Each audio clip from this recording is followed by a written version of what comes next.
Hey everybody, this is Rydo, and we're back to video game news for Monday, November 11th. So, Black Friday might be a big thing, certainly this year, in the sense that if you want electronics and you live in the United States, you probably shouldn't even wait for Black Friday to start buying things. In particular, the new 9800 AMD CPU is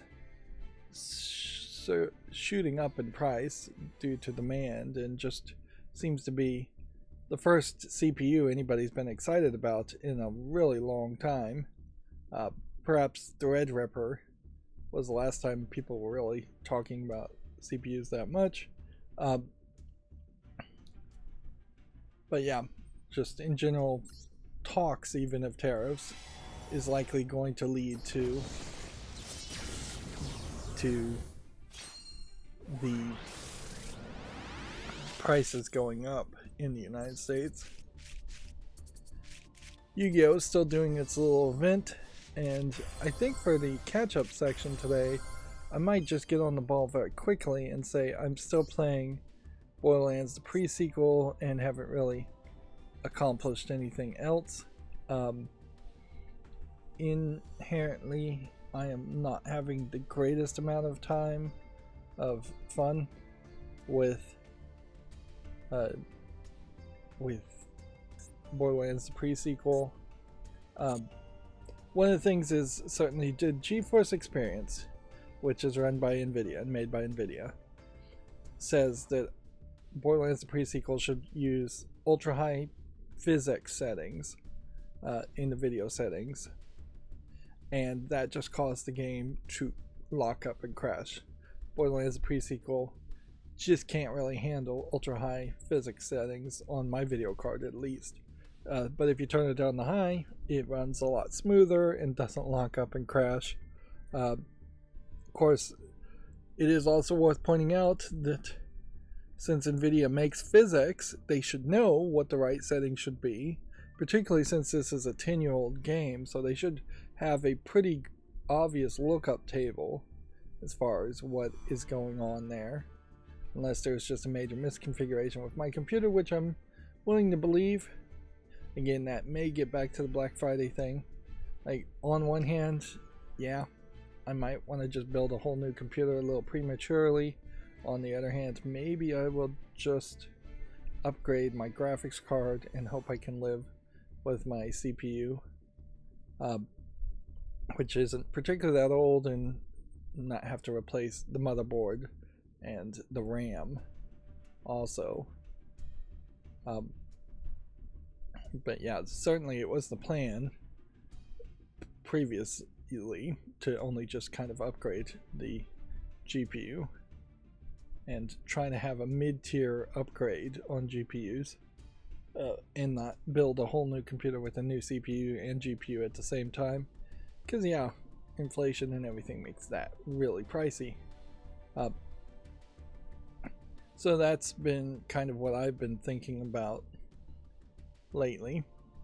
But yeah, the other issues certainly with Borderlands pre-sequel though has more to do with it's just 2K Australia making a fairly different product, what feels like might be a fairly short product, and not really just making it quite feel like Borderlands. And I don't know if 100% of that can be blamed on 2K Australia, or if some of that has to really be blamed on Gearbox or 2K's parent company, the parent company of 2K, because there is just the continued push where the jokes are just not landing. That dumb frat boy humor that I enjoyed probably 15 to 20 years ago in Borderlands 1, just not landing as much. Borderlands 2 trying to make the game more serious when it really shouldn't have.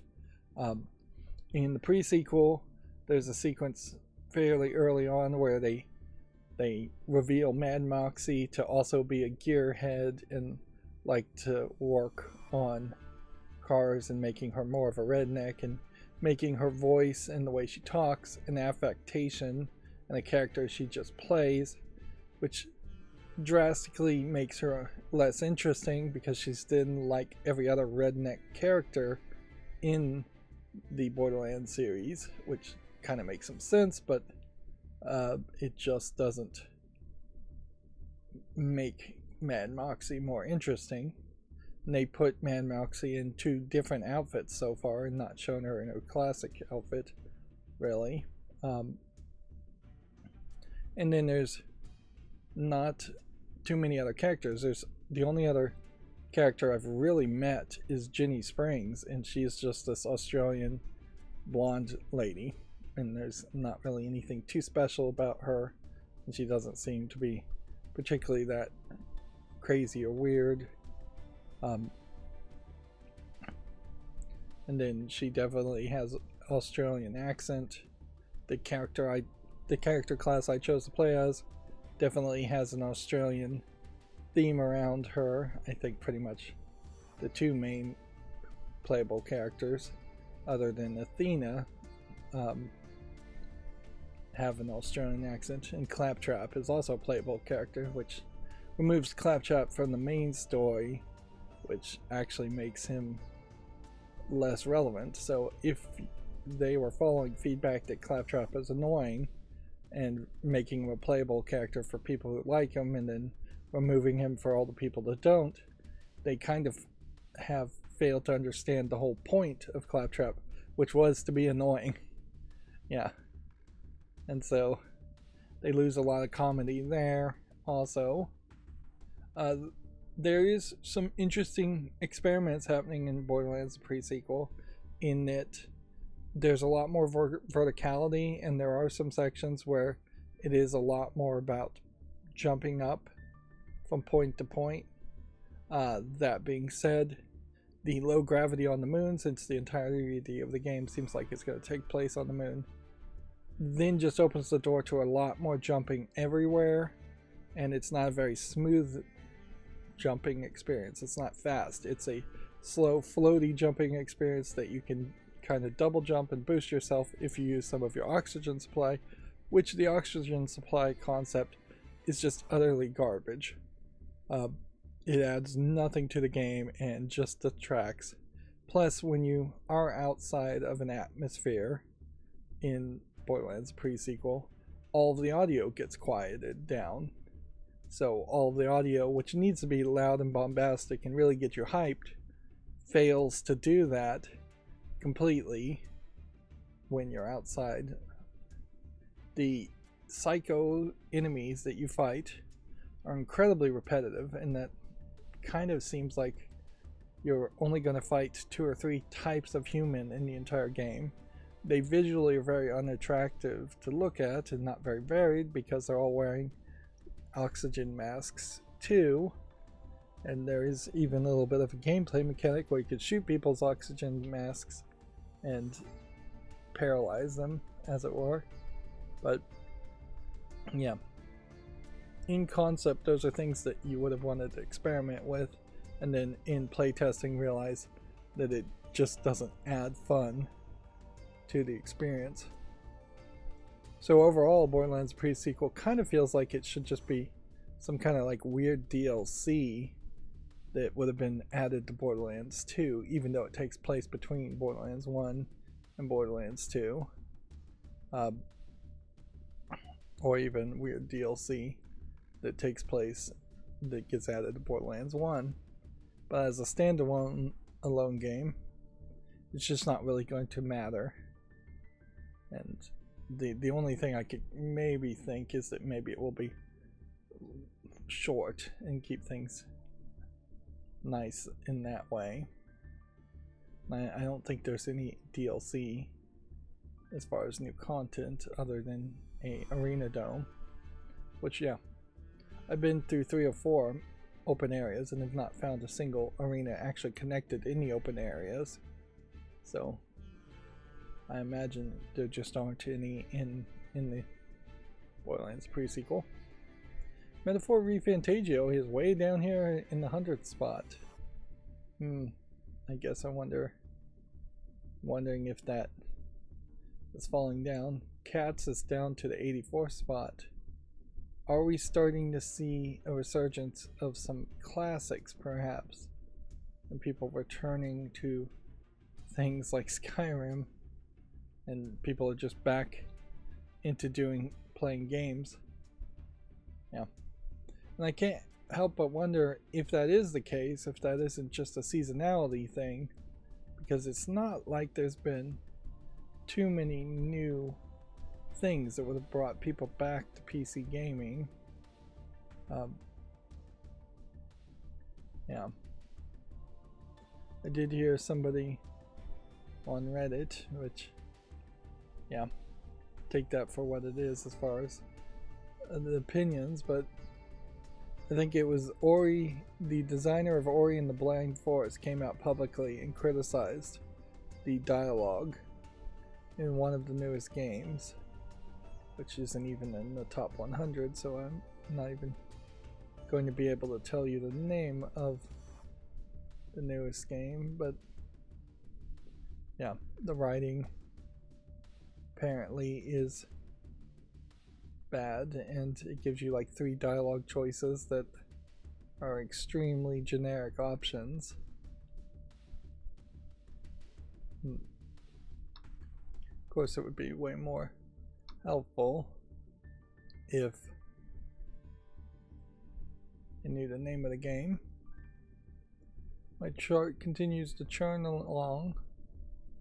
Black Myth and Wukong, probably not too far away from being overrun by Apex Legends.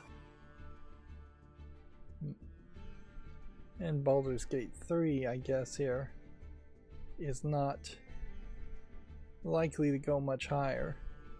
And that's where maybe there's a small bit of information we can recognize here, is that Baldur's Gate 3, despite all of its praise, only has so much gas in its engine, where something like Once Human might have a little bit more playability, or might just be a little bit newer, or people might just be a little bit more excited about it overall. Dragon Age: The Veilguard is the game they were talking about, as far as the Ori designer being critical of it, which I would say it's probably a little unprofessional to be publicly critical about another of your fellow game developers' work, although at a certain point maybe that open criticism would lead to something like a peer review equivalent in game development.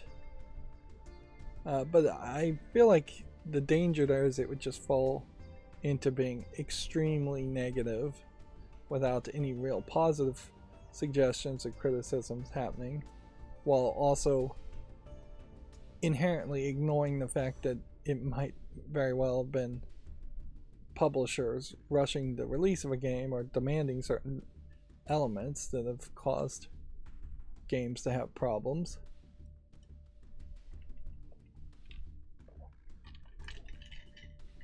Yeah, perhaps I'm being a little protectionist as a video game critic myself by saying that maybe criticism should stay with critics who have just inherently a different skill set. And let's just be honest, as a video game critic, it is the only skills I potentially can even claim, is that I can criticize games with some level of skill. If all of a sudden game developers started becoming video game critics, well, then I almost certainly would be out of any relevancy. I'm not even gonna say out of a job. Let's face it, this isn't really a job that's paying anything. But yeah, I think game developers generally should not listen to criticism or critics. Criticism generally is buying advice for people who are thinking of purchasing a game.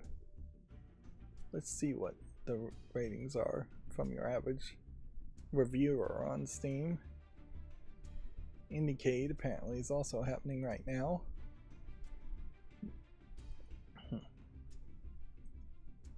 But yeah, it probably would be more beneficial if you had a criticism of a game to have that conversation internally, or to only criticize things you actually created, which even that, because game development is such a collaborative effort, in almost every case, criticizing what you may have worked on still may be criticizing your coworkers.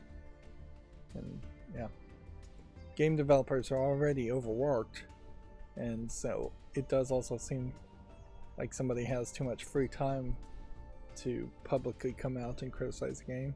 And this probably was just a Twitter tweet or Blue Sky tweet type statement that is being repeated by other people. But yeah, inherently I get a lot of like Jonathan Blow vibes too when I hear a game developer criticizing another game developer, and that clearly Jonathan Blow has a lot of deep thoughts about how games should be designed and thinks he's a genius in that aspect, but then also the games he's made have been very uniquely specific puzzle games, and so Jonathan Blow almost certainly doesn't know how to make like a first-person shooter game and how to make that good. Menace from the Deep rated positively. Slitterhead rated very positively so far. Slitterhead, saw a early review of Slitterhead, and it definitely felt like it's a kind of minimalistic game, and that's what they said in particular, is that it wasn't going to be a completely polished experience at launch, which is not really acceptable, but at least I appreciate the transparency. As far as the top sellers, like Call of Duty Black Ops 6 is the only thing above the Steam Deck, which it's not being reviewed very well. I wonder if Zen 5 as the new AMD infrastructure and the new AMD 9800 style of putting the cache below the processing transistors might lead to a mobile chip that would potentially be a AMD 9800M or something like that. I don't know what the naming convention really would be. That could be put into a new Steam Deck. If that is going to happen, it probably won't happen for at least 6 months to a year or two. It is much more closer to see what the next Nintendo console will have as far as a mobile chip and see what happens there. But yeah, a more powerful CPU on the Steam Deck probably wouldn't have a lot of effect because it would just wear down the battery a lot faster. It would probably be something Valve would not be interested in doing. There is something about the 9800 in its idle times where when that newest CPU idles, it's still using more power than previous AMD CPUs would use. So it's not particularly power efficient at idle, where most of your computer is going to sit. It's slightly more efficient at full blast, though, staying only at 100 watt usage while giving you more performance. And certainly it has been a long time that these kinds of trade-offs are about all they can do with CPUs, because they're running smack into the laws of physics as far as how much heat can be moved how fast and how much power can be put through circuitry before the electrons are jumping from one circuit to the next circuit, even though there isn't actually a short circuit connection in between them. Inherently, I still feel like the next generation of interface, well, might be an AM6 as far as a CPU socket, is going to need to be bigger, and I think CPUs in general are going to need to get bigger. And the reality is, you take a micro ATX motherboard, a CPU probably should be the exact same size as that micro ATX motherboard and just plug into the bottom of it. Maybe that really wouldn't work. Maybe that would work, but then you would have to have multiple plugs all over the place. Maybe at a certain point you don't particularly plug the CPU into the bottom of the motherboard, you just smash the bottom of the CPU to the motherboard. But yeah, and effectively at that point then the CPU would be the motherboard, for the most part. Yeah, the motherboard would then become almost completely devoid of any integrated circuits, and it would just be a manufacturer attaching physical connection points to a CPU and making slight changes there. And it would probably be a long time before you had CPUs really as big as a micro ATX motherboard anyways, but I definitely could see them being twice as long, twice as tall, twice as long and tall. So yeah, in the next generation, or even just getting an extra few centimeters on either side so that you can just squeeze more circuitry into the new next generation of CPUs, next interface.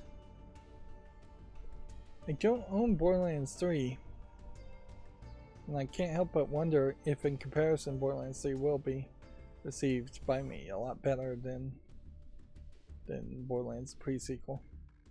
I don't think I'm particularly unique by not liking Borderlands pre-sequel so far. However, this is bright yellow background compared to the blue we're used to looking at. So a whole bunch of games being presented. Very few of them any ones that I even recognize.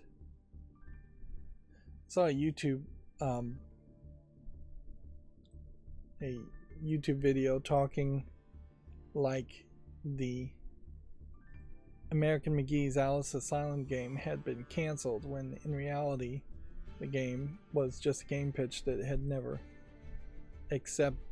been accepted by, I believe it's EA that owns the rights to American McGee's Alice and Alice Madness Returns. But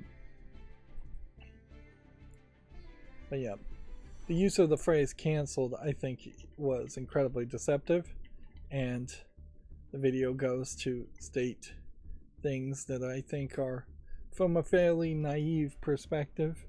Perhaps I'm just a little bit more jaded, but I do think my jaded perspective is kind of more accurate to the truth of the matter, which gives me the urge to publicly repeat myself and point out that Alice's Asylum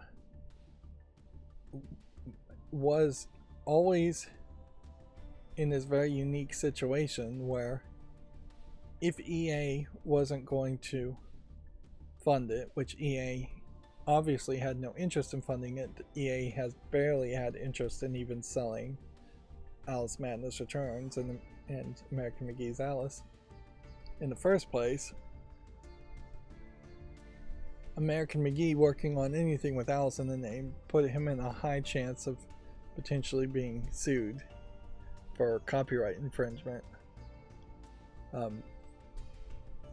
Whereas anybody else could make a game that is a dark reinterpretation of Alice in Wonderland, a public domain story with a lot less problems. So you have that issue with American McGee's pitch. Then you have the very public nature in which American McGee was just live streaming for years, really, of promoting this idea. And really it was all coming down to the reason why he was live streaming was to promote his Plushy Dreadfuls, or his wife's Plushy Dreadful stuffed character shop, which his YouTube channel has gotten back to promoting that after going quiet for several months, hoping people forget the whole debacle. So it really was kind of a bait and switch trick where he was definitely saying people who buy the Plushy Dreadfuls are helping fund the pre-development pitch of Alice's Asylum. But yeah, the truth is that there was very little chance of it being made. He should have known that. He almost certainly did know that, and was misleading a naive but very loyal fan base.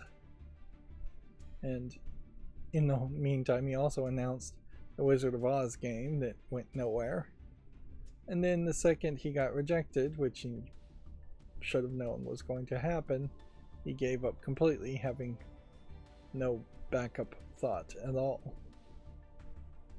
And the only thing I guess that I could possibly say is that if he came out with a new game that was like Alice's Asylum but wasn't Alice in Wonderland, and he's secretly working it in the background, then that would be an amazing twist, and that might be something worth looking at. Man, at this point I am not interested in playing any more walking simulators at all. Hotel Barcelona still doesn't have an announced release date. Still not really sure what the game is.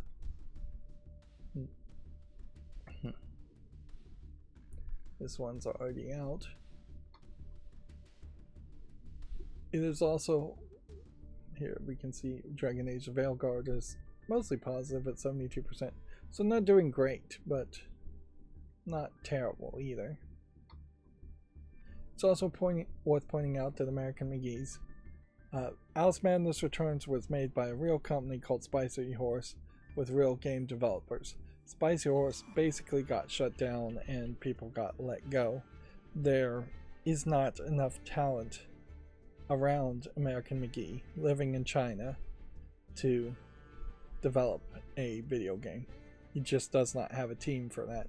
So his pitch, not only to EA, was to let him have the rights and probably be a publisher and get funding for the development of the game, but also to let him effectively shop out the development to a second party or third party development team, which, if EA wanted to make a new Alice game, they could just eliminate American McGee, who obviously has some mental issues by his own admittance, and has just some location issues in that taking phone calls and dealing with people from China would have been a real difficult issue.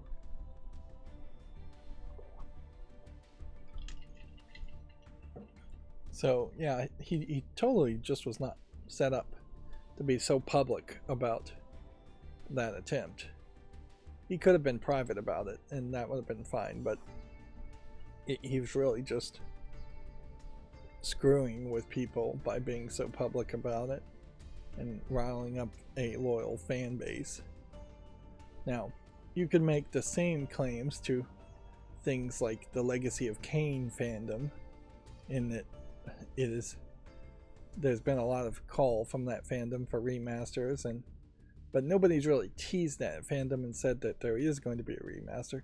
You definitely could make a better argument, I guess, around Beyond Good and Evil 2, where that fandom has been abused very severely with teases and claims that a Beyond Good and Evil 2 is actually being developed. But yeah, It is also worth pointing out that nobody else has succeeded in making dark fantasy games based off of characters in the meantime, since Alice Madness Returns. Those kinds of games probably are too expensive to develop and don't sell well enough. But yeah, the Little Red Riding Hood game, that was an indie game that didn't have an ending, was the latest game like that, and that was several years ago. And its company went out of business. It got the game rights got acquired by a different company, but they still don't really have an ending or sequel planned for that game. Also, there is just something where it makes more sense to not lean on Alice in Wonderland anyways, and you could have just told your own story, and dark surreal story games as small indie games do that all the time and cost a lot less to develop. Yeah, and there's definitely an evolution there where it makes a lot more sense that if you are going through a head trip mental journey, that you are more in a walking simulator type adventure game instead of being in an action hack and slash platforming game, which is what American McGee's Alice and Alice Madness Returns was. Like, that gameplay doesn't inherently connect to the story that you're playing. Of course, there are some Call of Duty games that are quite like that, and that's just running and gunning. Anyways, I weirdly don't seem to have too much Video Games Chronicle news today. So I don't know if my macro is not opening that many tabs, or if it was just a slow weekend. I wouldn't be surprised if it's a slow weekend. So the Yakuza creator Nagaoshi says the era of game size being most important is coming to an end. He says he's currently trying to shrink the map in his new studio's debut game. This is a very self-serving statement to make, certainly, but it's not something that I can just immediately disagree with either. It does make a lot of sense for maps in games to start to pull it back a little bit and just be more of a normal size. Inherently, you want the maps to have something interesting every few yards away from wherever you're standing, and a lot of games didn't embrace that concept and had giant maps with very little to do. Some of the GTA games, I think, are probably a good example of that. Borderlands pre-sequel has that same issue too, and the entire Borderlands series addresses having very large maps by then giving you cars to drive around those large maps, which they more than likely made the maps that large because they wanted you to drive around cars, which for a first-person shooter game, driving around in a car is an odd secondary game mechanic that only really would have been fun if you were playing in multiplayer. A lot of what Borderlands is encouraging people to play in multiplayer and have a more communal experience. In single player, it doesn't make as much sense. The Yakuza games, although I haven't played any of them, I think, if I'm recalling correctly, are full of little mini games and activities you can do all throughout the city, and it never really felt like the Yakuza games are particularly very focused in a single gameplay loop. It is more just running your life simulator if you happen to be a Yakuza, which probably loses a lot of potential fans of the series, particularly in the West, where just running around and doing mini games doesn't make as much sense. But yeah, if I was going to make a game called Yakuza, or a game series called Yakuza, it definitely would be more of a linear experience and less of a management life sim. A jazz orchestra's Persona 5 cover has been nominated for a Grammy. The 8-bit band previously won a Grammy in 2022 for a Kirby cover, which is interesting because inherently this implies that the Grammys are giving awards away for covers instead of the originals, and I wouldn't be surprised if that is fairly commonplace for the Grammys. And certainly you're going to have to take your own interpretation there as far as, do the Grammys only give awards to people based in the United States or in the West? And is there a Japanese equivalent to the Grammys? Or are the Grammys open to everybody in the world, but they have some potential bias for Western interpretations of things? Although inherently, my first knee-jerk reaction would be that the Grammys are completely irrelevant and know they're irrelevant, so they're trying to build a younger, newer fan base by giving out awards to people doing covers of video games. Which, in fairness, video games probably should get more awards musically, but then they are definitely needing their own separate categories, because what a video game song usually is for more background repetitive sound versus songs that are usually made for albums where the song is supposed to be foreground and played once and the main focus of the viewer, listener. But yeah, nothing really stops the Grammys from having several video game categories, and also they probably should have, if they don't already, have categories for music in TV and movies being separate from music being released as singles or albums, although there's a lot of overlap there. Nintendo has sued a player who kept streaming pirated Switch games. Apparently he had a ton of alt accounts, and Nintendo DMCA striked and demonetized him, and still he would just switch to alt accounts. And so Nintendo's usual tactics of using YouTube against people and the content ID system against people didn't work. And so we do have here a great example of what it takes to actually force Nintendo to sue somebody, which isn't too much, but as a content creator it's nice to see where the line is. He may very well have filed a countersuit on the DMCA strike, which forced Nintendo to sue, which is why so many people won't file counter claims on actual DMCA strikes.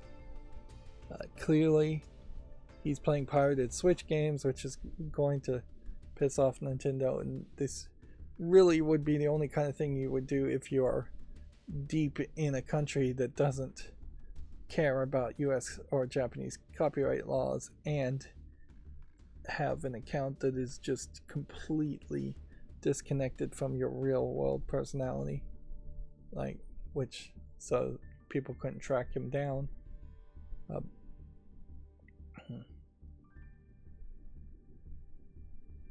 Yeah, somehow he continued to try to make money off his streams even after YouTube demonetized him.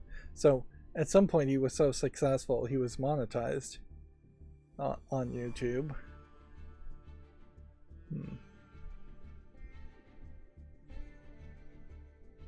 I guess he did think he couldn't be caught, and this is all probably a great example that they have enough lawyers to catch anybody.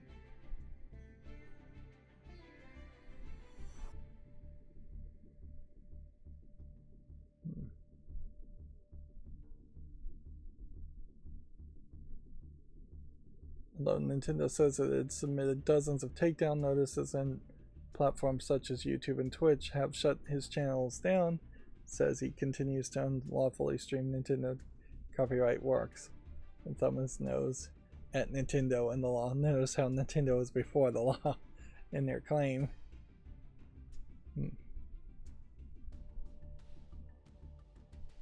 So yeah, don't do that, I would guess.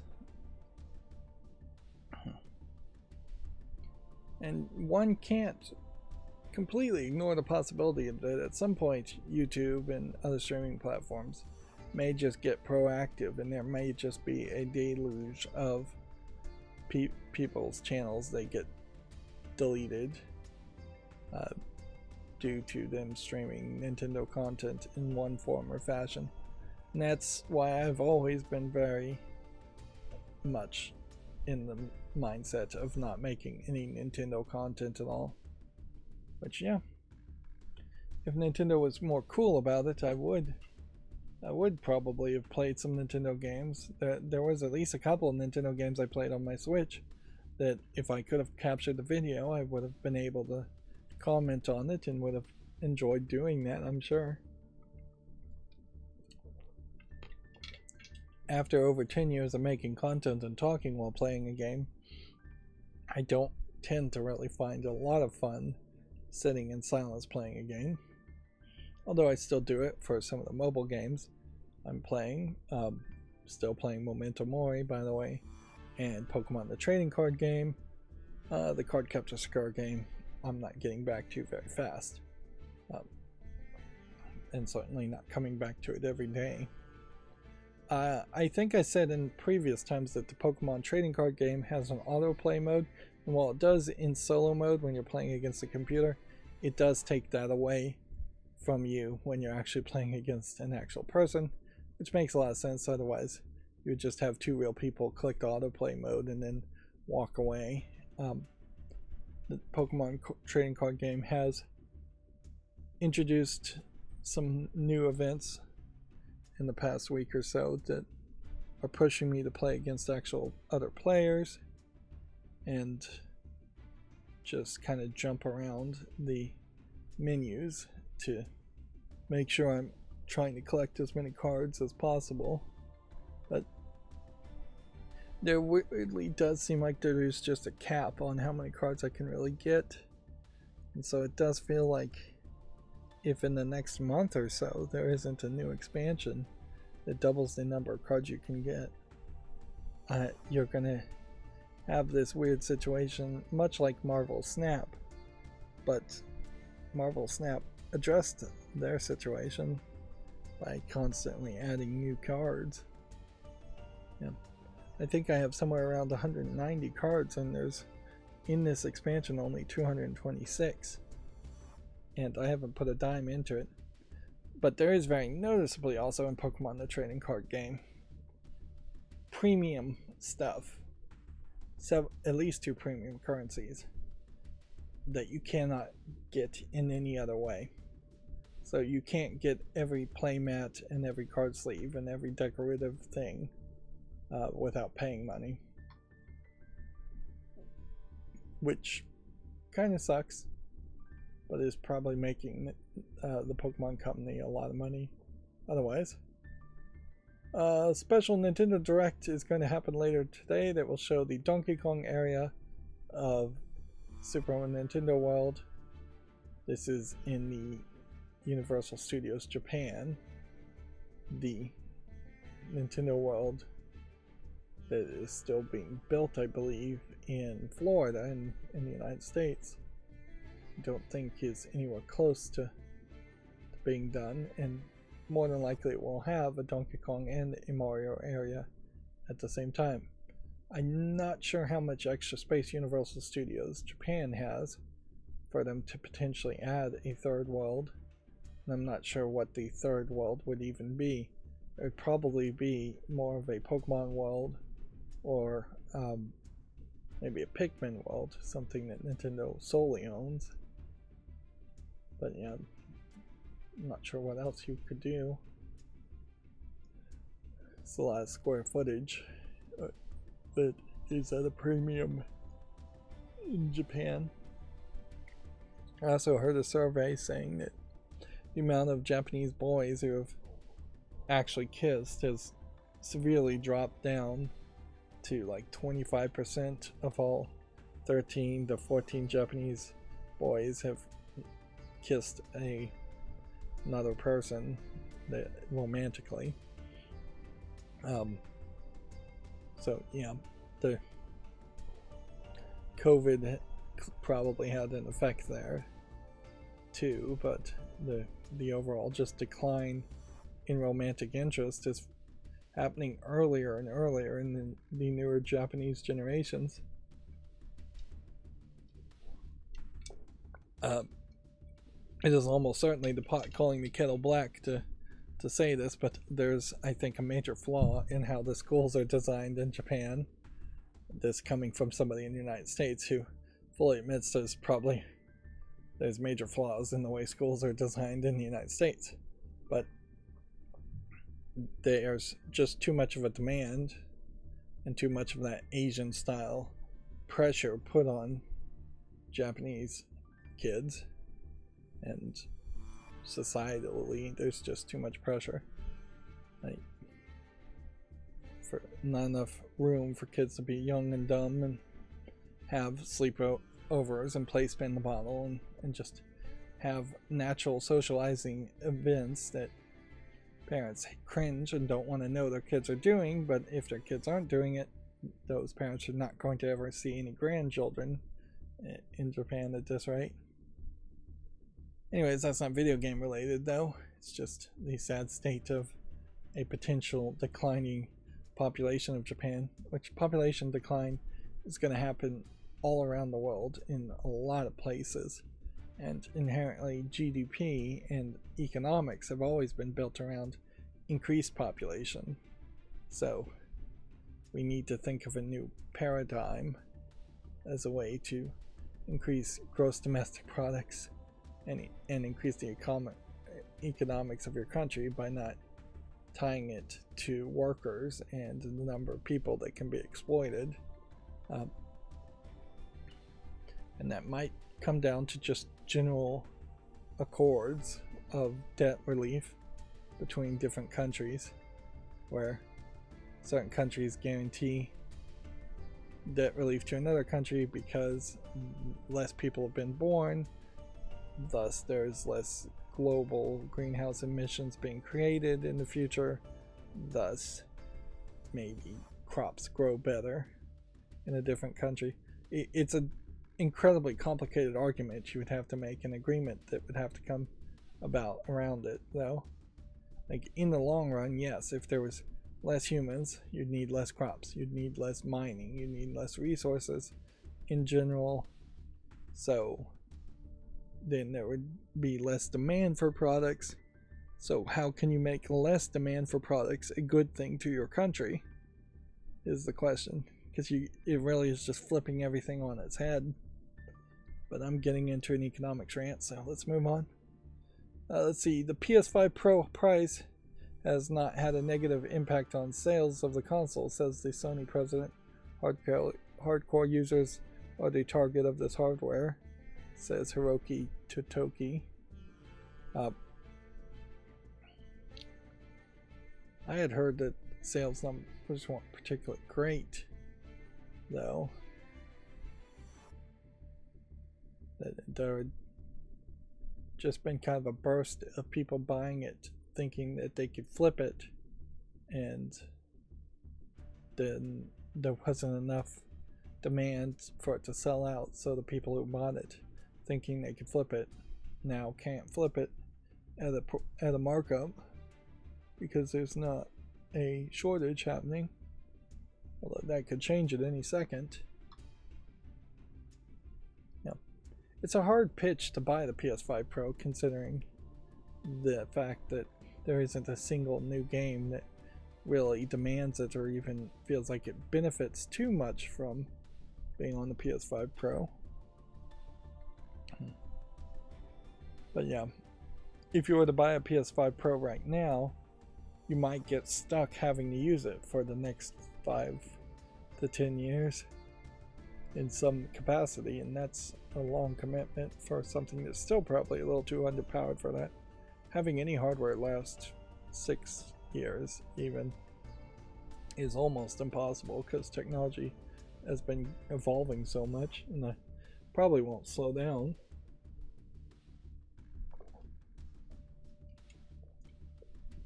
There definitely was a thing when computers were being bought originally in the 80s where parents were saying, I'm going to buy this computer for my kids, and then those computers were expected to just last forever, in the same way that buying a car was expected to last almost forever.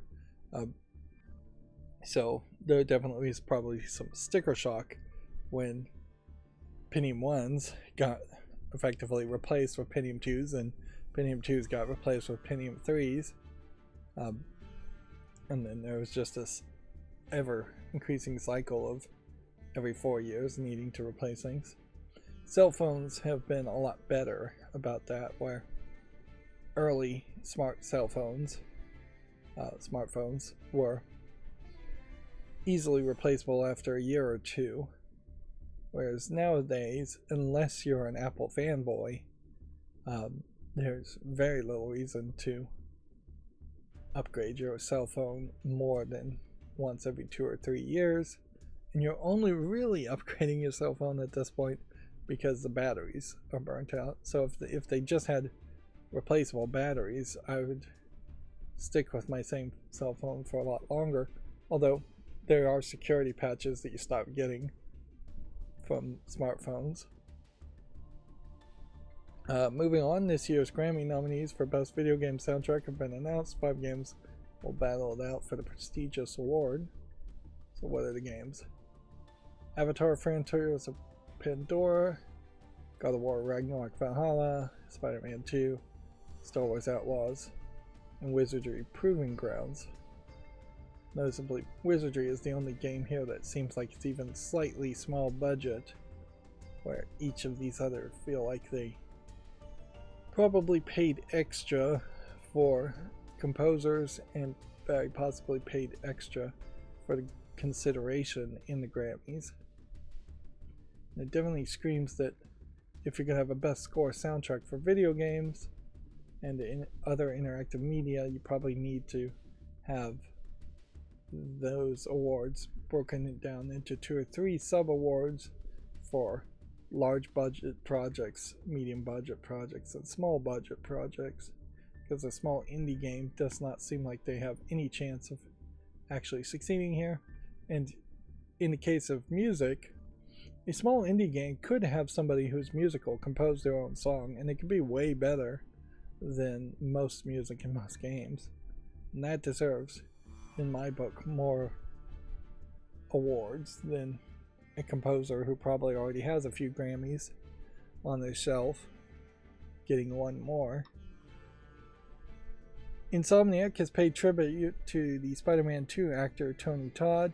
He died. He was the actor who played Candyman in the original Candyman movies. I think he also played Venom in the Venom movie, or voice acted Venom in the Venom movie. He's also in Star Wars and Indiana Jones and the Great Circle. Already had recorded some voice acting for that. I know a lot of horror movie fans also were shocked by his passing. Nintendo and the Pokemon companies seeking an injunction and damages from Palworld developers Pocket Pair. They're seeking 5 million yen each, which, when you realize that 100 yen is $1, that is then like $50,000. But they're also seeking an injunction which would stop Palworld from selling the game anymore. And so I assume that they're probably setting a small amount of number of money so that they can just stop the game from selling. So clearly, in this case, this is about being anti-competitive and monopolistic than it is about seeking actual damages for actual money, because it wouldn't be such a round number anyways. You would take the number of sales of Palworld and you would say for every copy of Palworld sold, a copy of several Pokemon games weren't sold, and try to make that argument. The numbers wouldn't be exactly round and it would be a lot higher. But I think we all pretty well knew that Nintendo and the Pokemon Company are literally just suing Palworld in an anti-competitive move. We'll see how the courts go if they allow Nintendo to get away with that. It's believable that they will. And that seems like that's all of the news we had from Video Games Chronicles, so let's move on to the Gamatsu news. Bleach Rebirth of Souls character trailer for Nelly. They are on to the third season of Bleach: The Thousand Years Blood War, and yeah, it is slowly going around in circles with these big battles. And once again, I didn't work on that to see what the deal with the playback is. I need to figure what's going on there. Nelly is one of the characters in Bleach in one of the earlier arcs, and they're bringing back a lot of the characters from all of the arcs.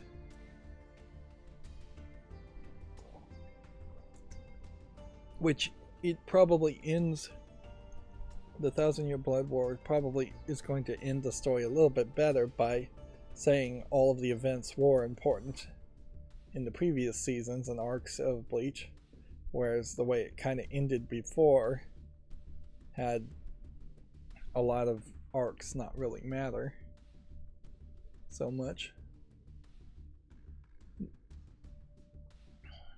But yeah, if you were going to remake Bleach, you almost certainly would try and focus the story a lot more and not just have a bunch of arcs that go in crazy different ways and way too much power creep happen.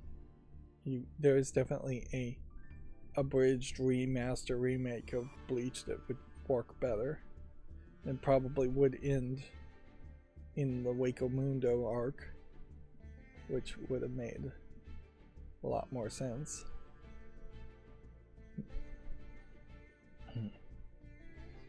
Anyways, moving on with Gamatsu articles, NeoWiz is going to publish a noir Western RPG by Warsaw-based studio Zakazane. Which we have one picture here we can see. I just never did figure out how to get these pictures to be where the mouse is, though. So that could be something. The Super Nintendo World Direct is set for November 11th. This is not going to have any announcements of video games or hardware. I'm sure it would be, I guess, surprising though if the next Nintendo console was actually announced in 10 minutes worth of time during the Super Nintendo World Direct, but I mean, it just doesn't make any sense. And if anything, this is an example of them blurring what directs even mean now. Yes, obviously a direct is just them sending out a pre-recorded video and talking to people directly instead of through press releases, but Nintendo Directs probably should mean that they are coming from Nintendo specifically and not Nintendo/Universal Studios. I don't know if I'm going to get the hiccups here in a second or not. Apparently Hello Neighbor 3 has been announced for PC, which I did not know Hello Neighbor 2 had been made. There was I think an Amazon Prime Video series based on Hello Neighbor, and yeah.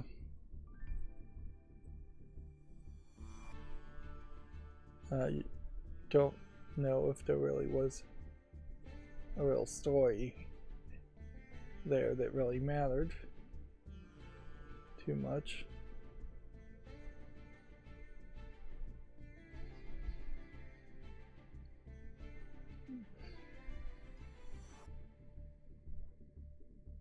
It doesn't seem like it is the same guy from Hello Neighbor 1.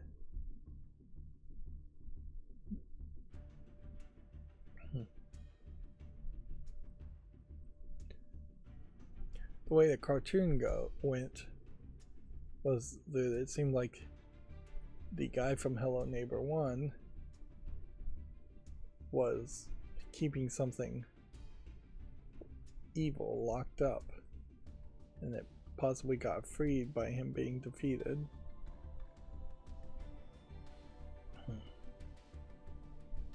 Let's see. See if we can find Hello Neighbor. Oh, there's a second Punch Club game. Well, I just relatively, a couple months ago, finished playing Punch Club 1. I doubt I would want to play Punch Club 2.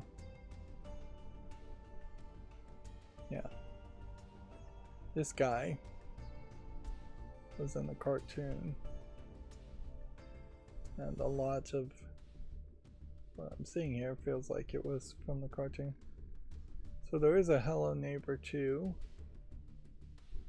See how this kind of has more of a cartoony art style to it than Hello Neighbor 3 seems to have. Interesting. So even uniquely animated style horror games are tending to boil down into being the same old realistic art styles that every other game wants to have.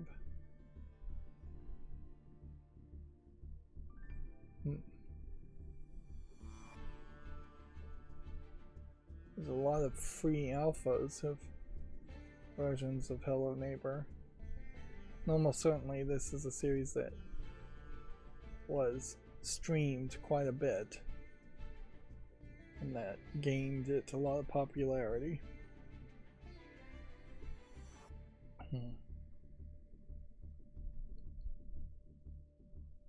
Yeah. A lot of these tiny build games I've covered, like Lovely Planet I really didn't like, Divide by Sheep I didn't really like, Punch Club I didn't really like. I probably should take a lesson from that and be very careful about playing any more tiny build games, because as a publisher they don't seem like they are making games that are resounding with me.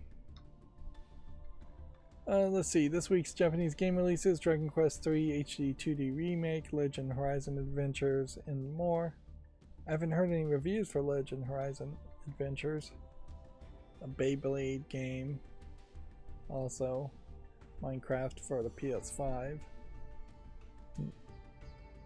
So yeah, I guess I can look forward this week to seeing people talk about Lego Horizon Adventures and see if there's a particularly different story or really much of a different experience there. You get a very sharp contrast in this, in both of these games actually, in that the HD 2D remake clearly is going to play just fine on the Switch, so it has very little reason to be put on a PS5, particularly PS5 Pro. No reason, I'm sure. And then Horizon, the original Horizon game, would probably play a lot better on a PS5 than it would if it was playable on the Switch. But then I would assume the Lego version of Horizon Adventures is targeting the Switch level performance anyways, so once again, less reason for it to be on PS5. That being said, for the current generation, it does seem like the kids that are playing on console are probably playing on PlayStation, particularly in Japan. Notice no effort at all to release these on Xbox, or at least to show pictures of them coming out on Xbox in Japan. And then my macro did open this Beyblade 1 link. It's kind of surprising Beyblade still trying to be relevant, although in fairness, a digital version of Beyblade might work a lot better than actually playing with the Beyblade toys, which are kind of boring, kind of spacey, take up a lot of space, and kind of dangerous if they bounce around and hit somebody in the head. And they're just not going to react in the real world anywhere as crazy as I imagine the anime shows Beyblades spinning. Let's see, Aqua Plus has announced a new RPG project called Kizuna. Okay. One picture to show. Two Heart Remake launches in the spring of 2025 in Japan for Switch and PC. Yep. No Steam link so far. Infinity Nikki gameplay overview trailer is available. Infinity Nikki still not out yet.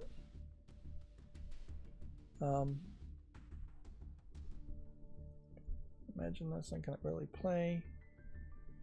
What consoles is it? PlayStation and mobile, smartphone, and PC.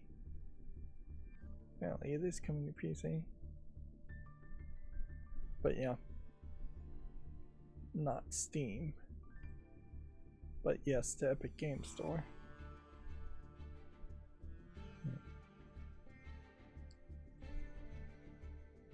Yeah. I almost feel like that there was another Infinity Nikki game that was released on PlayStation about a month or two ago. But actually, I think it wasn't an Infinity Nikki game, it was just kind of a gold dress-up type game. No, I think it was an Infinity Nikki game, so I don't know. Maybe a demo was put out or something. I'm confused there. I can't imagine two Infinity Nikki games have been released in such a short amount of time. There definitely is room for Infinity Nikki to be a new genre series that sticks around for quite a long time and gains a fandom. But also I could see it just being ignored as most girl games are. Depends on its quality and depends heavily on its reception. Marvel Rivals is adding Moon Knight. I know that there's probably a decent number of Moon Knight fans out there, so they're probably excited. That being said, Marvel Rivals here is not actually released yet. Superhero team-based player versus player fighting game.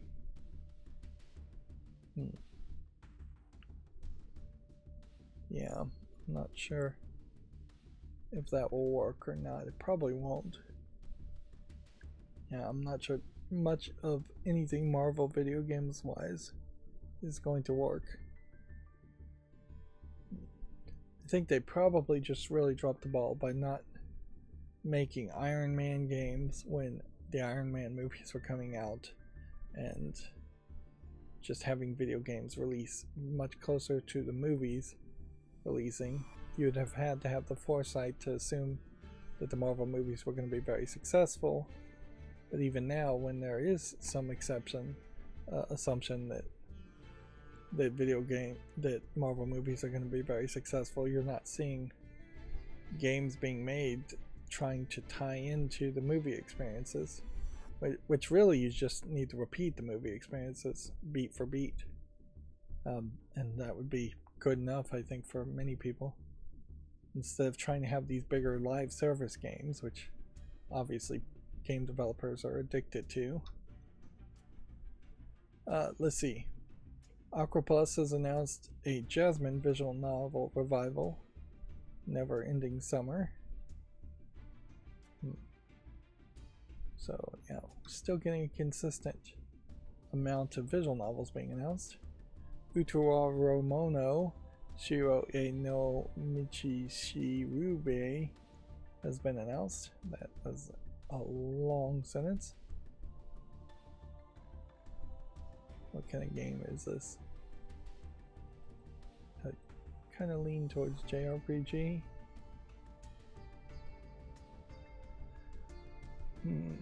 Might be a visual novel.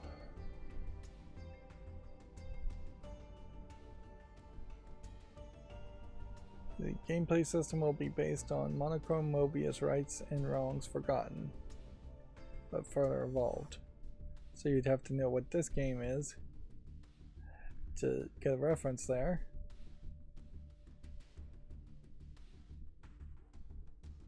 Role-playing video game. Okay, so it is an RPG. A retro-style first-person shooter called Sprawl is coming to consoles.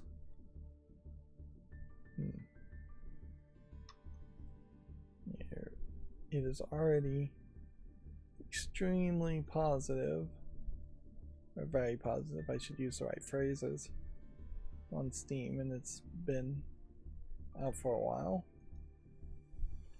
Demon Slayer Kimetsu no Yabai Sweep the Board version 1.20 update is now available, adding new boards and mini games. I'll leave it at that. Genshin Impact version 5.2 update Tapestry of Spirit and Flame launches November 20th. And then that brings us to Gaming on Linux articles. NVIDIA has detailed an upcoming Linux driver feature for Wayland and explained the current support. The new official post is up, I guess, if you want to read it. It is going to certainly be a slow and difficult process, I think, to just get even small parts of code that is the proprietary code of NVIDIA drivers to be public, released as public information, public domain, so that you would have better open source drivers for NVIDIA graphics cards. And because I think it's going to be a slow and difficult process, I still don't feel like there's a good argument to that there's really a good argument to play on Linux with an NVIDIA graphics card. You should almost certainly have an AMD graphics card, and that's what I'm thinking about buying, is an AMD graphics card. And I don't know what I'd really do with my 2080, I think is what I have right now.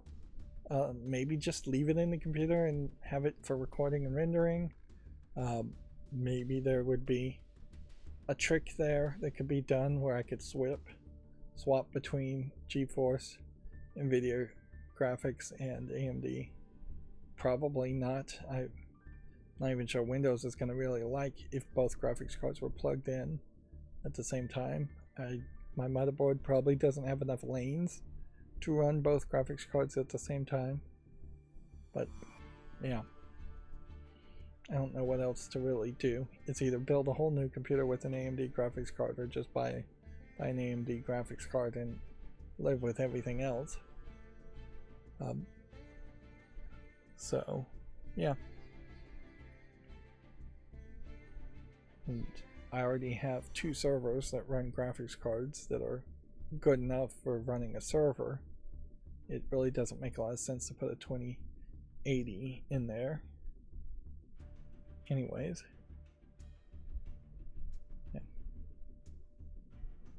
It definitely was the right choice when I bought my graphics card to buy an NVIDIA card, but just a lot has changed. The potential of SteamOS being coming to desktops, the fact that you could install Bazelite Linux right now and have a very SteamOS-like operating system, Windows 10 ending servers, Windows 11 being increasingly annoying,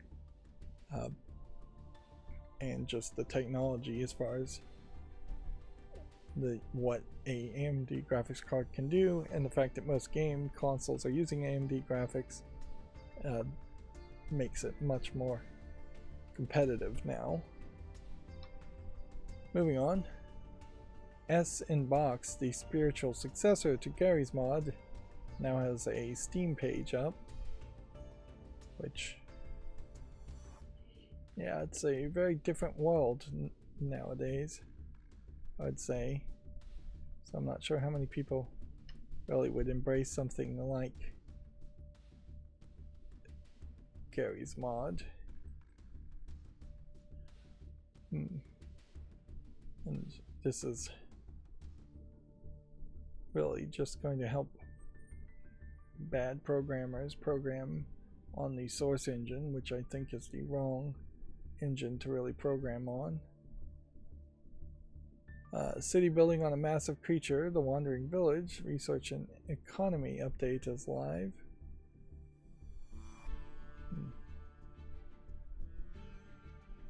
So, these Steam links I'm noticing do not get clicked on.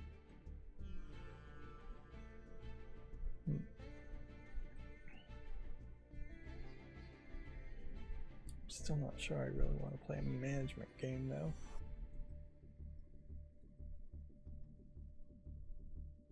Yeah, really not sure about that. I don't know how having a village on the back of a giant creature even really changes the experience much.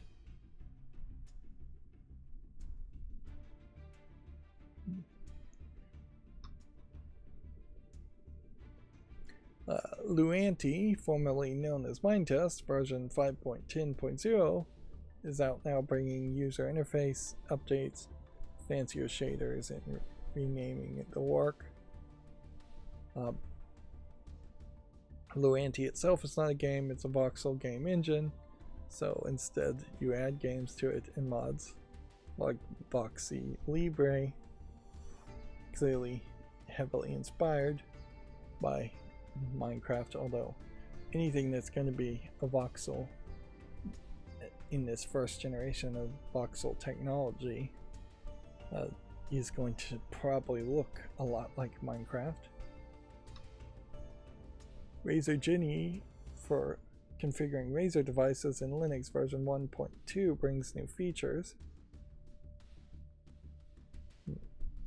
These are the different color LED nonsense elements. Like I never understood that. Like, why would you want your keyboard to light up and distract you from the screen? Like, are you looking down when gaming to hunt and peck for keys? It doesn't make any sense at all in that case. Yeah, and I that's true just for all LEDs. You're not ever. I've never seen anybody set up their computer to give them any kind of feedback where the LEDs turn red when the computer is overheating, or turn blue if the computer is running cool, which is about the only functional reason why you'd have the LEDs. And then all the non-functional reasons make no sense at all. With perhaps the exception of accent lighting, I'm still not sure I'm really sold on the concept of having LED strips behind your TV to light up the wall about the same color as the thing on the screen that you're looking at, but at least I could kind of buy into that. Noticeably, movie theaters have never done that, and movie theaters' walls aren't painted to be particularly reflective. In fact, movie theaters' walls are almost always carpeted with some fabric to prevent echoes and reflections of audio, trying to make as much direct audio via speakers, lots of speakers, and less reflections and echoes. But yeah, a projector screen could have ambient lighting going on all over the place, and they've never tried to do that. So yeah, that's about the only thing that even slightly makes some sense. Yeah, it just feels gimmicky. But I guess if you like the gimmick, it's nice that you can configure your hardware in Linux now with more features. GE Proton 9-20 includes a fix for Diablo 4, plus Proton Seric 9-20 for older GPU releases. Yep. Diablo 4. It would be kind of nice if games like Diablo 4, which is several months old, were already at a perfect state and didn't need fixes, but better for something to be fixed than left always broken. Which, inherently, I think it is worth pointing out that Proton might be working as a compatibility layer to fix bugs in games that otherwise are not being fixed on Windows. Because I doubt Proton, or GE Proton in this case, is targeting the exact same experience on Windows. They're probably targeting the best experience possible. So if something crashed or stuttered on Windows, I doubt they would just allow it to crash and stutter on Linux using GE Proton. That wouldn't make a lot of sense to target that. GE Proton 9-19 fixes Horizon Zero Dawn Remastered, Monster Hunter Wilds. Those are slightly newer games. Sony says that PSN account requirements on PC is so that everyone can enjoy the game safely. This is an older story. It's a BS story, and most people took it as BS. That there's nothing about the PlayStation Network in particular that is secure, since it's been hacked so many times. So, yeah. I don't even think the PSN network requires two-factor authentication or any kind of higher level of security.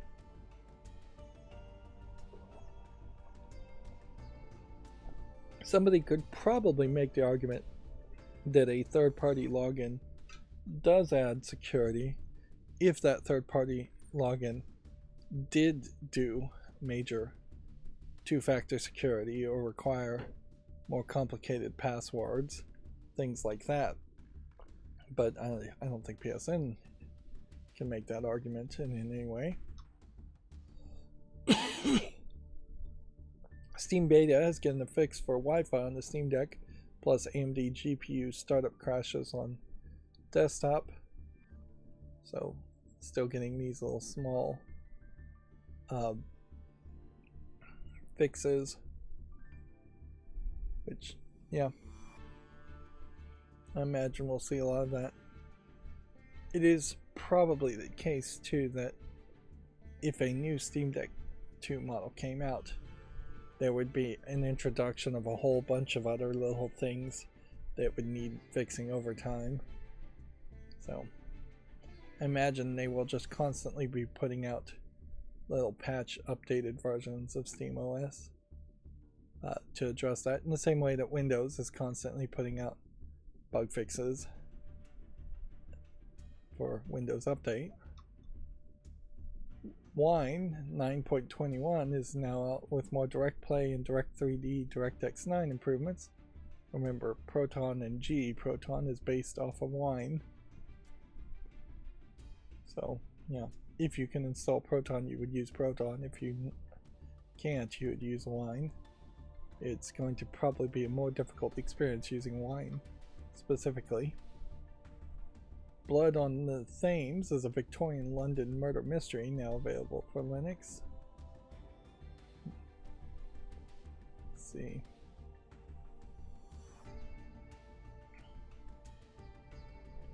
I guess that makes an interesting question as far as should I promote a game if it gains Linux support as an operating system. Like, we kind of know it's also going to have Windows support, but yeah. If I was going to if something gains Linux support, I probably shouldn't just promote it just for that reason. The Neo 3 is now officially announced with the Ryzen AI 9 HX370 and HDR OLED. I don't know what the numbering system here for mobile chips would compare.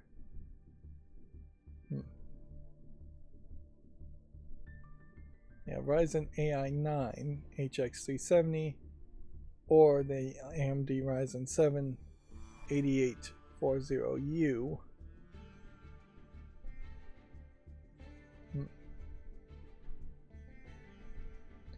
I think these new handheld consoles need to probably be a little bit more experimental in what they're doing now as far as their button layout. This is somewhat experimental, but not good enough, really. I imagine I'll see a couple people review this game and this game console, and then everybody will just go back to talking about the Steam Deck more than anything else. Steam has given new tools for game devs to offer players version switching in game, which could be very helpful. Of course, I would say the majority of games on Steam don't even have one different version available for your average person to play, since most people are not that interested in playing anything other than the newest version. It is kind of surprising though that Valve has just been this slow to even introduce APIs to allow it to be done in game. Alright, well, before I cover the next story, I'm gonna have to take a bathroom break, so I'm gonna pause the recording and be right back. Okay, I'm back. Apparently logging back in and playing Yu-Gi-Oh! Live, Dual Lives, gave me another reward. Not that I'm really using those rewards. So yeah, moving on with the news. The strategy game Zephon from the devs of Warhammer 40k Gladius is now out.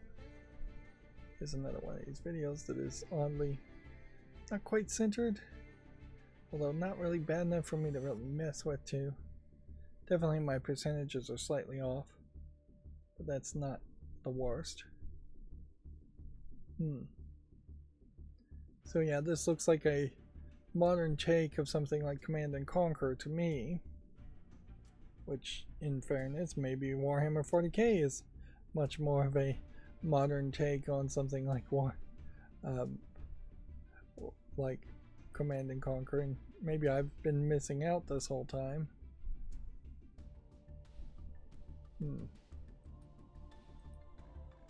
Okay, well, that looks interesting enough. We can see that it is rated very positively on Steam as a 4X game, which generally the 4X games are not the ones I'm super excited about. Yeah. I don't know how a game like this would sell itself to me, though. That's the thing, is that I may just not be enough of a fan of these types of games or the right target audience for these types of games. And the makers of Warhammer 40k Gladius may not really mean much, because Warhammer 40k Gladius might be one of the many bad Warhammer 40k games that have been made. So yeah, Gladius, in contrast, is actually in my account, and I'm interested to, I actually own it even.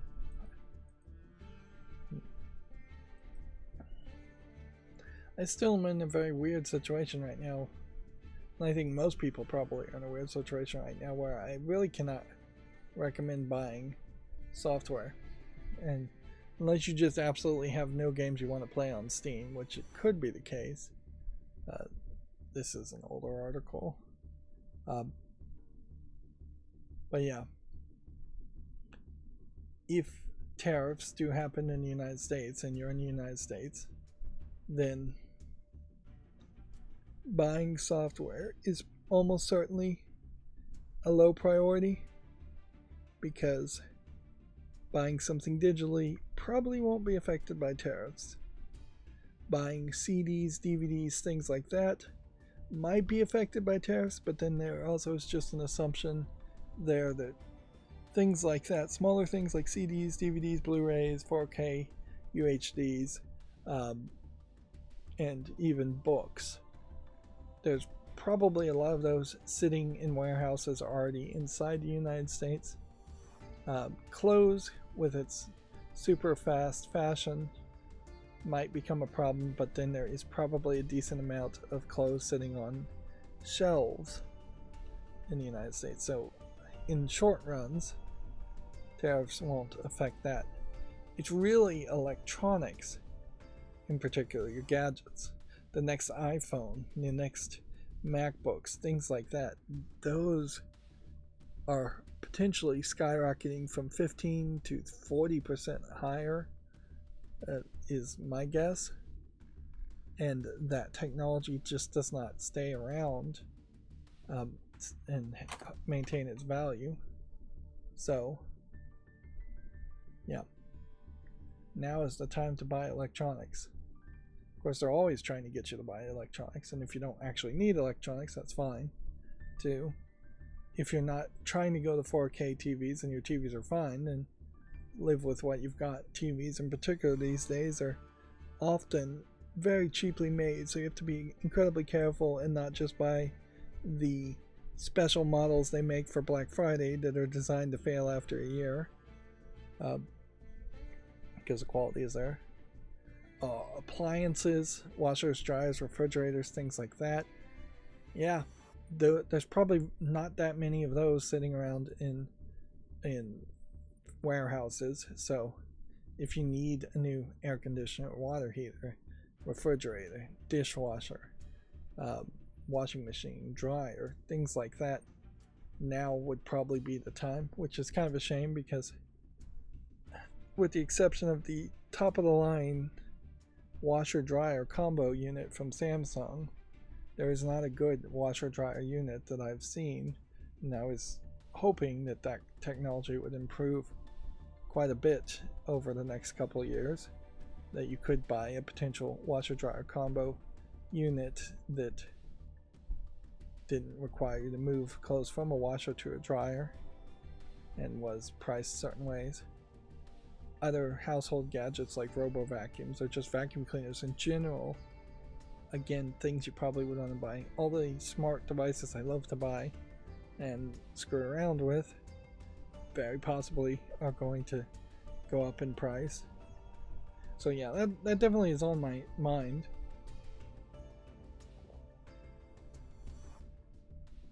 If you're going to do a smart home right now, buy a heck of a lot of Zigbee light bulbs. Even if you're going to end up using Wi-Fi connections for smart outlets and other things, Zigbee light bulbs will reduce the number of things actually connecting to your Wi-Fi. Of course, you'll need a Zigbee bridge. Matter just got an update where it's getting a little bit better, but it'll take a while for that to be implemented, and it's just not really at the point where I suggest Matter as a standard to focus too much on. And more than likely, a Zigbee light bulb will work in the Matter infrastructure anyways via a Zigbee Matter bridge. All the Tuya Smart Life cheap Chinese smart devices I have might get very expensive if I need to replace any more of those or get any more of those. Though I've just been perhaps lucky in that my experimentations has already gotten my house to be very smart, so there's not really a lot of extra things I need. It's just replace and maintain things. But yeah, cell phones, certainly. That's the default thing. Almost everybody should get a cell phone this Black Friday, unless you have a brand new one. Moving on, I'm supposed to be talking about video games. These are older stories. The cross-platform Nexus mod app expands Baldur's Gate 3 support, plus further user interface improvements. So I want to remind myself here that I'm still getting old stories from gaming on Linux. So the trigger is not working correctly. Yeah. I'm also opening up this tab, which is a mistake. And I'm also opening up something with humble in the name, which is a mistake. Because I don't want to. I noticed that there was an article there talking about Fanatical, and so my curation probably is closing tabs that have Fanatical in the title name from the Fanatical bundle. Of course, that's going to bring us to GameDeveloper.com and give me the same probably redundant issue of news stories being redundant. Apparently, Unity spent $205 million to eliminate 25% of its workforce, which it would assume it got more than $205 million in shareholder value, in stock option value by doing that. Otherwise, they really screwed up at that point. But yeah, that certainly puts a number on how much a company like Unity is willing to spend just to reduce the headcount, the number of people that it has employed, and how much money a rich company is willing to spend to ensure that trickle-down economics is never even accidentally true. Unity's new chief financial officer is the Shutterstock exec Jared Yeti, which I mean, it kind of makes sense because the Unity asset store is probably very much like Shutterstock. That being said, I've heard a lot of accusations that Shutterstock claims to own copyrights on public domain photos quite a bit and just gets money from people who just don't want to get sued. So people are licensing pictures that Shutterstock either doesn't own the rights to, or it's public domain and not copyrighted in the first place. Shutterstock at one point was the bane of image search on Google, and it doesn't seem like it shows up too often now as far as Google image searches. Although typically when I am searching an image on Google, I'm not looking for some generic image. It is also probably the case that AI generated art, which is almost certainly violating people's copyrights, makes images just as good, if not better, than what would be on Shutterstock anyways, as far as your general stock images go. News sites mostly were the people that would have used Shutterstock.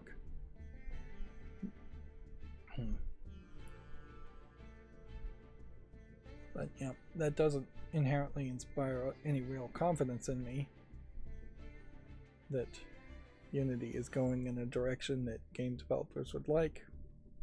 That being said, it is also worth pointing that there is not a lot of talk these days around the open source engine that I can't even remember the name of now that I think about it. Godot engine. Yeah. There's not been any real talk around the Godot engine these days. I'm not sure it's put out an update in quite a long time, and it will be probably years before developers actually release games using the Godot engine, and there'll be this resurgence 2 to 3 years from now when we see a bunch of small independent games that would have been made in the Unity engine instead made with the Godot engine. And that may be even slower in the fact that the Godot engine probably doesn't have direct access to the Unity asset store, so there'll be less asset flip style games from the Godot engine potentially, which overall would be a good thing, but may just slow down the process. By the time gamers actually start to recognize the Godot engine, which most gamers never will recognize the engine for any game, it could be a whole different engine that people would be excited about. Let's see, Mass Effect TV show is blasting off to Prime Video. That we talked about that. Sega's delisting the classic games.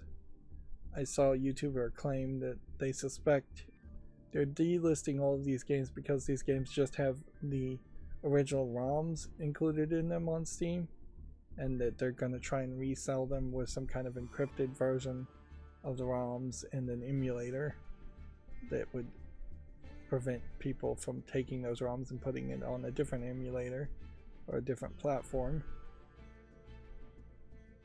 Although, if you really think it through, if you're getting the Sega Genesis Classics ROMs on PC, then what other platforms would you really have taken them to anyways?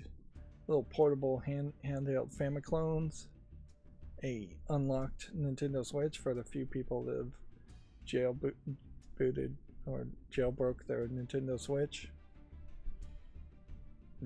Linux, maybe. Yeah. It's not like there's a real competition there for the ROMs. The ROMs aren't worth that much anyways.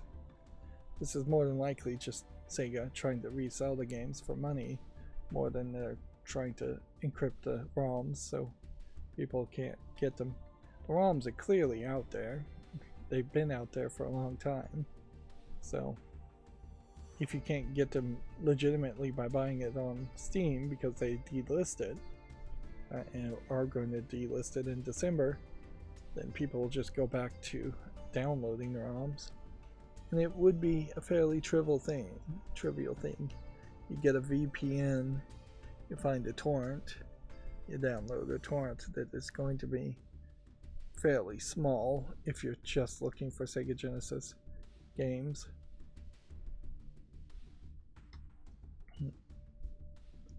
Let's see. Yeah, these are all older stories, so we'll just go through these quickly. Take-Two looking at select mobile merger and acquisition opportunities. Kodakawa is pushing into PC and console publishing. Take-Two sold off private division. I really wish 2K or Take-Two would decide to change their name. Those two are really too close together. I guess the New York Times tech staff strike is still going on.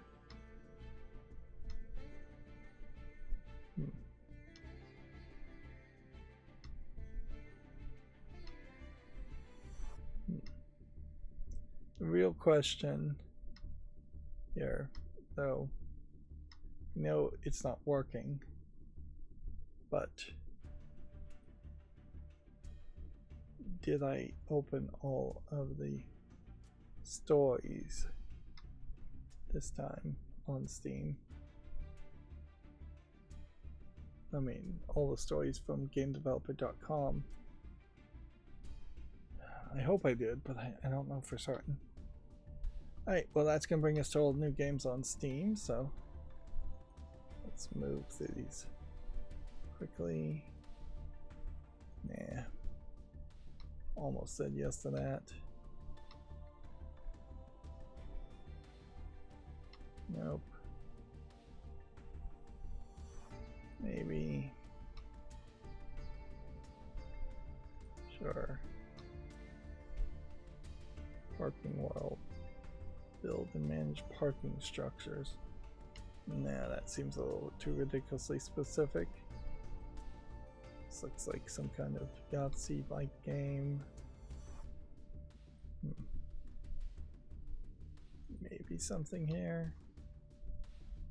Bird Simulator 2024 or 24. Then we have a GameDeveloper.com story here in the middle of all of that, and I'm still not sure why these jump around. It says Multiversus and Harry Potter deliver a 1 million loss for Warner Bros. Games, blaming both Multiversus and Harry Potter Quidditch. I heard someone go on the rant that says Quidditch for Harry Potter was intentionally written as a dumb, bad sports game, and making a video game around it was a dumb idea. I'm not sure I 100% agree with that. There clearly is some level of people that do think Quidditch is interesting among the Harry Potter fans. This is a gaming on Linux story. House Hopper. And tabs are just everywhere. This is a clone or another I Am Toast clone, I guess. Definitely think in the video game world you have a higher chance of making something that doesn't really work in the real world, like Quidditch work. Yeah, if you compare a video game Quidditch game to playing Quidditch in real life, there's a big difference, I'm sure.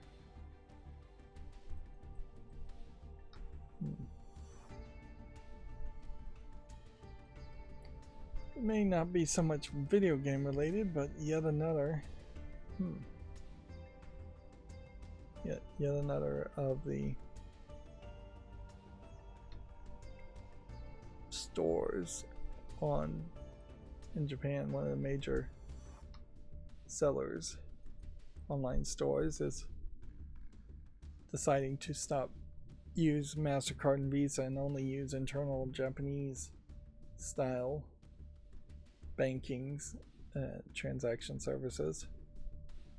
This is inherently because Swift, which is kind of a intermediate company for MasterCard and Visa, has been increasingly making demands as far as what kind of products you can and cannot sell, mostly to the point of saying that anything that is hentai or lewd can't be sold. I'm not sure if there's too much else they really care about. So it is this weird corporation pressuring a different corporation across country lines.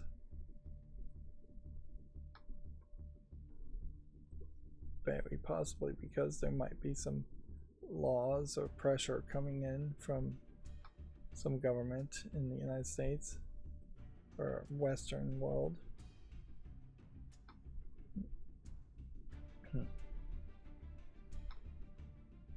But it is also a case where there is this stock index of companies that are considered good for society, that companies want to stay in and be in because more people are willing to invest in that stock index. And so they are getting this pressure from an index maker to put pressure on anybody they do business with and however they do their own business to come off squeaky clean and avoid anything that might even be perceived as controversial.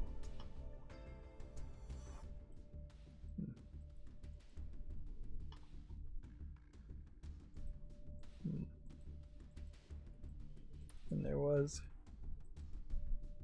a person in the UK that was arrested for using AI to generate child pornography, or animated child pornography, whatever you want to call it. Although the AI is starting with real people, and in the UK that is illegal. The laws are different everywhere, certainly. The UK does not have that same kind of artistic freedom of speech protections that the United States likes to claim it has.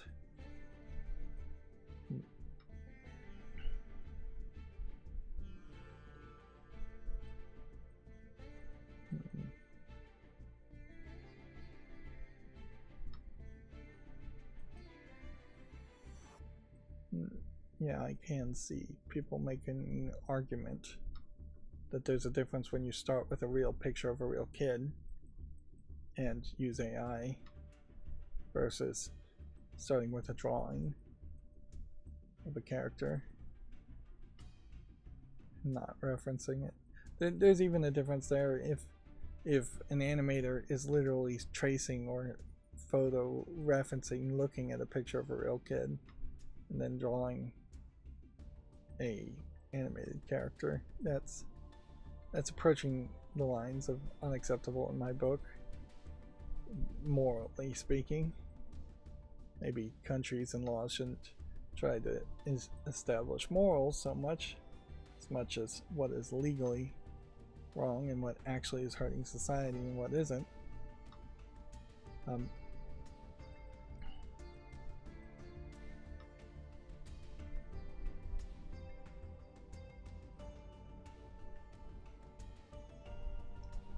do talk about that subject quite a bit, I will admit, because it just keeps coming up, and it is definitely the greatest threat to video games right now.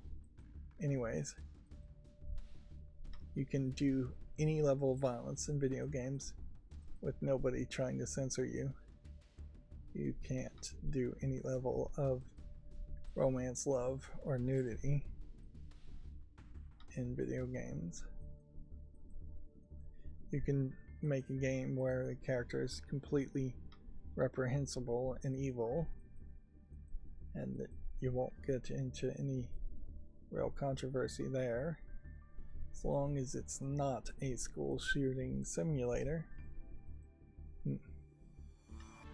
Which that is the one thing that might get you controversial in trouble.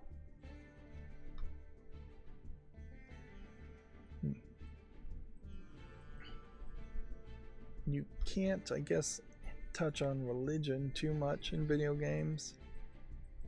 I'm sure there's some visual novels that talk about religion, but yeah, you're not going to be able to depict the Prophet Muhammad or something like that without causing major controversy.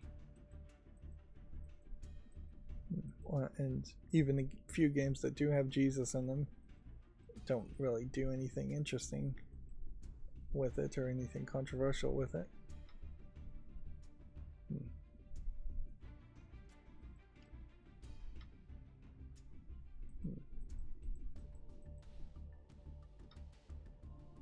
Yeah, you can't promote any violent political action without causing controversy, too.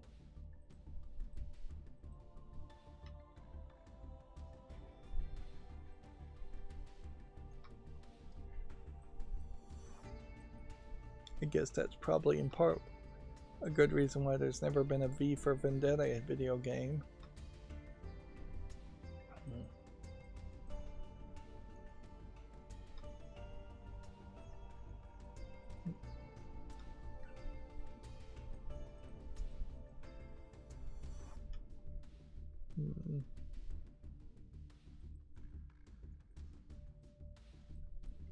This seems like it's just a character creator. Which at some level, if this didn't just have in-app purchases in it, and if I knew the copyright was free, I could see the idea of making a character creator, but I also just don't understand what the appeal with that is. Clearly, there's something where viewers of videos have been trained that there should be an avatar, or more realistically, usually a camera in the corner of gameplay footage. I have no idea why people like that, particularly when you see people that are just putting their video there and they're not saying anything and they don't even have a mic in front of them. There's definitely some people that just illegally restream like XM radio broadcasts and their channels getting views by them playing the audio of something they don't own the copyright to, while they play footage of them playing some video game, which I imagine that's never really going to get you monetized, or so. I don't know the full thought there as to why some people do that, but yeah, I certainly could put an avatar in the corner of my footage. It would just be an annoying visual aspect, though. It's not something I think I would do. I am kind of stuck in the mud in the way I do things, although this medium emergency I'm having could potentially finally just blow up into a full emergency, which that's probably how it's gonna go, is it's gonna blow up into a full emergency, and then if I can get over that full emergency, maybe I won't have any kind of emergency to deal with after a long enough period of time. But yeah, it's gonna get worse than it, more than likely, before it gets better. And that potentially is going to affect how much I can even live stream. It's going to affect certainly a lot of things about my life and just my schedule. And I only have so many plans and backup plans, and I have very little control as to whether or not plans or backup plans really work. It's been a real long time since I've seen a game like this. Unfortunately, these games are never really good. This is like a old NES style one-screen game.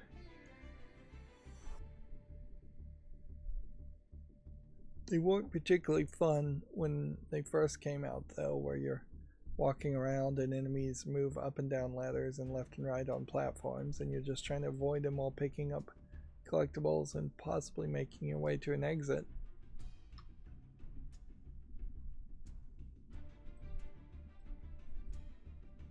Story of Brian Fisher, Chapter 2. Story of Brian Fisher, Chapter 1.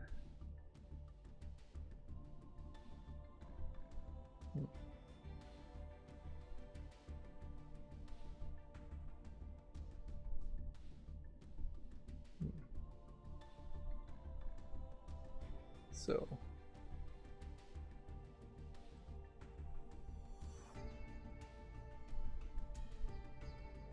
see how Chapter 1 was received. It doesn't seem particularly relevant. The game says it's Chapter 1 and then it's came out in 2020.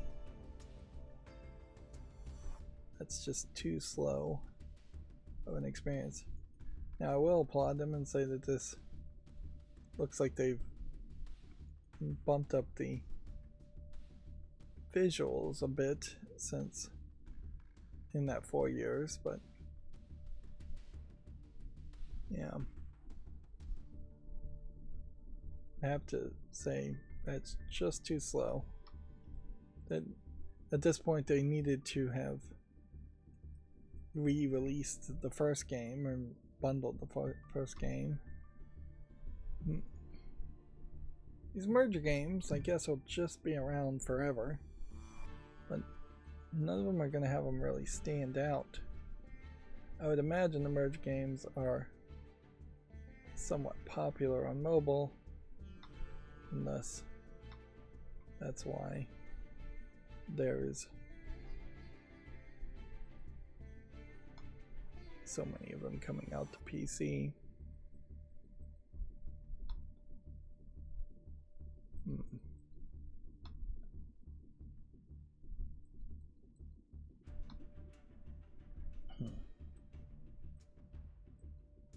Crossbow hunting. You know, it's been a long time since I've seen a hunting game even try to come out on Steam. You would think every season there would be an argument to repackage the same game, even. Yeah, it would just make a lot of sense that you could make one of those games and then re-release it every year, every season. Certainly how they used to sell hunting games. Vending machine business simulator. If you can afford the product and the upfront cost and the liability of people smashing in your vending machines, and if you can get locations where vending machines will be placed inside of buildings in particular and not just out on the street where they're most likely to be broken into, you can make a decent little independent career for yourself, is what I've heard at least. But it's still a lot of work, to say the least. You'd be surprised how many people are just going to Costco and buying bottles of water and then marking them up and putting them in a vending machine instead of having a supplier who would sell them products in bulk at a much higher amount. Slitherhead is a big game, much bigger than any of the other games we've seen so far today. This is all over the place. Interactive collection of anthology of 9 indie games. Weird thought.